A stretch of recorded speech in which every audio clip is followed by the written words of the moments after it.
आदरणीय किसान भाइयों एवं डीलर बंधुओं, जैसा कि आप सभी को विदित है कि इस वर्तमान में हमारा देश एक कोरोना नामक महामारी से जूझ रहा है।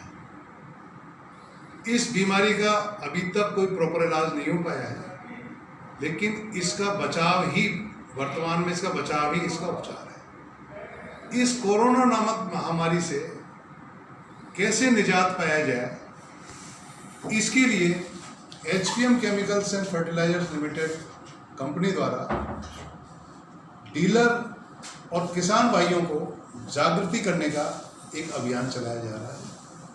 आज इस मंच के ऊपर हमारे बीच श्री मोहन डागर जी, जो कृषि क्षेत्र में पिछले 15 से 20 सालों से काफ़ी महत्वपूर्ण कार्य कर रहे हैं, वो हमारे साथ हैं और वर्तमान में वो व्यापार के अंदर भी काफ़ी ज़्यादा इन्वॉल्व हैं। तो मैं चाहूँगा कि मोहन जी कुछ इस संदर्भ में अपने विचार प्रस्तुत करें। नमस्कार अशोक जी, बहुत धन्यवाद कि आपने मुझे इस चर्चा में शामिल किया। सबसे पहले मैं HPM केमिकल्स और फर्टिलाइजर्स को बधाई देना चाहूँगा कि कंपनी ने और कंपनी के सभी सम्मानित क्षेत्रीय अधिकारियों ने मिलकर इस कोरोना महामारी से निपटने के लिए और इसमें किसानों और कृषि के विक्रेताओं तक इस जानकारी को पहुंचाने में और इस कोरोना महामारी में किस तरीके से किसान सावधानी बरते और बिना किसी डर और भय के साथ में अपने काम को सरलता के साथ में करें। इसी के साथ में जो कृषि व्यवसाय से जुड़े हुए जितने भी विक्रेता हैं वो भी जागरूकता के साथ में और सजग रहते हुए अपने व्यापार को भी करें और इस कोरोना महामारी से अपने आप को सुरक्षित भी रखें। अशोक जी, ये बात बिल्कुल सही है कि आज देश पूरा इस बात को लेकर चिंतित है। सभी नागरिकों के मन में भय और डर का माहौल है, लेकिन फिर भी मैं ये कहना चाहूँगा कि कोरोना महामारी और इस वायरस को समझते हुए जो डॉक्टर और विशेषज्ञों की बात है, आज भारत कृषि प्रधान देश है। हमारी ये जिम्मेदारी बनती है कि हम किसानों तक जिस प्रकार से हमारे कृषि के जो केमिकल्स, जो जितने भी मॉलिक्यूल्स और प्रोडक्ट्स हैं, उनको आपकी कंपनी ने बड़ी सरलता और गंभीरता से आम किसान तक पहुंचाकर उसका लाभ दिलाया है। उसी प्रकार से आज आप इस जानकारी को आम किसानों तक पहुंचाने का काम कर रहे हो, डीलर्स तक इस बात को पहुंचाने का काम कर रहे हो। इस तकलीफ के समय में किसान भाइयों से मैं आग्रह करना चाहूँगा कि आप लोग थोड़ी सावधानी रखें, सोशल डिस्टेंस रखें। ये वायरस ज़रूर है, लेकिन खान पान की तरफ आप लोग विशेष ध्यान रखें और स्वच्छता का विशेष ध्यान रखें। निश्चित रूप से हम कोरोना से लड़ेंगे और इस पर जीत हासिल करेंगे और इस तकलीफ के विषय से हम सरलता से आगे बढ़ते हुए निकल जाएंगे। इसी के साथ साथ में किसान भाइयों से मैं ये भी बात साझा करना चाहूँगा कि आज फसलों के वाजिब दाम नहीं मिल रहे, फसलों की बिक्री नहीं हो रही ठीक प्रकार से। सरकार और तमाम वो लोग जो इस क्षेत्र से जुड़े हैं वो लगातार प्रयास कर रहे हैं कि किसानों को भाव भी मिले, किसानों का उत्पादन मंडियों तक पहुंचे, आम उपभोक्ता तक पहुंचे और उसका वाजिब हक मिले। सरकारों से भी मैं आग्रह करना चाहूँगा कि चाहे राज्य सरकार हो चाहे केंद्र सरकार हो, किसानों पर विशेष ध्यान देते हुए किसानों को तमाम सुविधाएं मिले, किसानों को तमाम सपोर्ट जो मिलना चाहिए, फाइनेंशियली सपोर्ट, तकनीकी जानकारी वो भी सरकार के द्वारा मिले। इसके लिए मुझे उम्मीद नहीं, भरोसा है कि सरकारों का दायित्व है, अधिकारी, कृषि विभाग, सभी लोग मिलकर इसके लिए किसानों के लिए रचनात्मक कार्य करेंगे।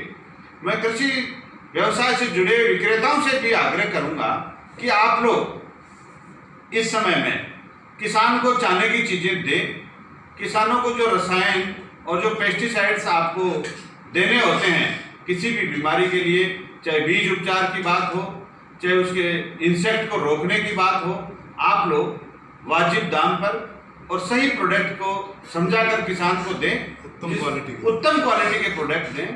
और मैं एचपीएम केमिकल्स और खासतौर पर अशोक जी को इस बात के लिए धन्यवाद देता हूं कि आपकी कंपनी ने बड़े स्तर पर पूरे राजस्थान में हर एक विक्रेता तक और किसान तक अपने उत्पादन पहुंचाए हैं और किसानों को उनका लाभ मिला है। विक्रेता साथियों से भी मैं यही आग्रह करना चाहूंगा कि आप लोग जरूरतमंद लोगों की मदद करें, खासतौर पर किसानों का विशेष सहयोग करें और अपने प्रोडक्टों को, उत्पादकों को उचित मूल्य पर किसानों तक पहुंचाने का काम करें। साथ ही ये भी कहूंगा कि अपने व्यापार की एक ऑडिट करके, एक मूल्यांकन करके कंपनियों से जो एक व्यावसायिक रिश्ता है उसको भी सही तरीके से रखें, चाहे वो आउटस्टैंडिंग की बात हो, चाहे वो पेमेंट करने की बात हो। आप लोग अगर इस समय इस तकलीफ में अगर इस व्यापार को ठीक तरीके से करने में कामयाब हो जाते हो तो मैं दावे के साथ में कह सकता हूं कि आपका वर्तमान तो अच्छा होगा ही होगा, लेकिन आपका भविष्य भी सुंदर होगा और एक योद्धा के रूप में आप इस व्यापार में कामयाब होकर आपकी जो आर्थिक स्थिति है उसको ठीक तरीके से रखेंगे। मैं महसूस करता हूं, मैंने देखा है जाकर, मैं कई बहुत सारे विक्रेताओं से मिलता हूं कि कुछ हमारे व्यापारी साथियों ने कोरोना का बहाना बनाकर कंपनियों को पेमेंट देने में देरी की है। तो मैं उनसे भी ये आग्रह करूंगा कि आप अपना जो मार्च का अकाउंट्स जो करना था वो करके और जल्दी से जल्दी कंपनियों को भुगतान करने का काम भी करें, जिससे कंपनियां पूरी शक्ति और ताकत के साथ में हमारे को अपने प्रोडक्ट समय पर उपलब्ध करा सके। ये मेरा मानना है अशोक जी। मैं बहुत ज़्यादा आपको धन्यवाद देता हूँ अशोक जी कि आपका एक जो फाइनेंशियल मैनेजमेंट है वो भी बहुत अच्छा है, आपकी जो सप्लाई चेन है वो भी काफ़ी अच्छी है और लगातार आपने संपर्क बना रखा है, डीलरों से बना रखा है, किसान भाइयों से बना रखा है और जैसा मेरी आपकी भी चर्चा होती रहती है, ये अपने आप में एक बहुत अच्छी बात है। धन्यवाद मोहन जी। आपने जो सुझाव दिए किसान भाइयों के लिए और डीलर बंधुओं के लिए, जो सुगम व्यापार करने के जो तरीके बताए वो व्यापारियों के हित में भी हैं और कंपनियों के हित के अंदर। अंत में मैं सभी लोगों से एक ही निवेदन करना चाहूँगा कि इस कोरोना महामारी से डरें नहीं, बल्कि इससे बचाव करें। बचाव करने के लिए एक चीज़ सबसे महत्वपूर्ण है, भारत सरकार द्वारा एक जो आरोग्य सेतु ऐप जो लॉन्च की गई है, सभी किसान या डीलर बंधु उसको अपने डाउनलोड करें, जिससे कि उनको ये पता चल सके कि आसपास में कोरोना का कोई संक्रमित व्यक्ति तो नहीं है। दूसरी बात, सोशल डिस्टेंसिंग का विशेष ध्यान रखें, अपने हाथों को बार बार धोएं या सैनिटाइज करें, घर से बाहर निकलें तो मास्क का प्रयोग करें और अनावश्यक रूप से घर से बाहर नहीं निकलें। धन्यवाद।